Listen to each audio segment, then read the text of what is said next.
بسم الله الرحمن الرحيم. لا أقسم بيوم القيامة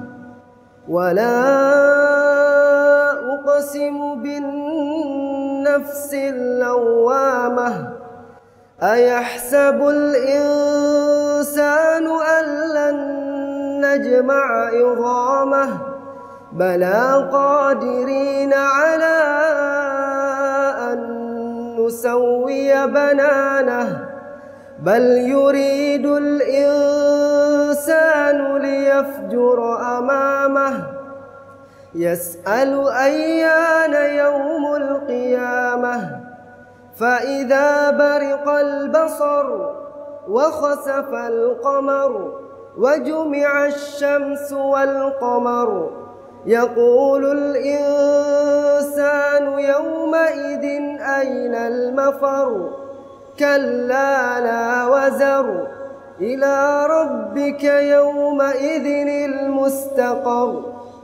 ينبأ الإنسان يومئذ بما قدم وأخر بل الإنسان على نفسه بصيرة ولو ألقى معاذيره لا تحرك به لسانك لتعجل به إن علينا جمعه وقرآنه فإذا قرأناه فاتبع قرآنه ثم إن علينا بيانه كلا بل تحبون العاجلة وتذرون الآخرة وجوه يومئذ ناظرة إلى ربها ناظرة ووجوه يومئذ باسرة تظن أن يفعل بها فاقرة كلا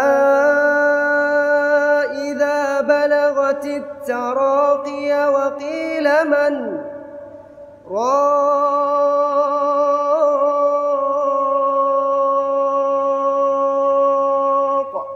وظن أنه الفراق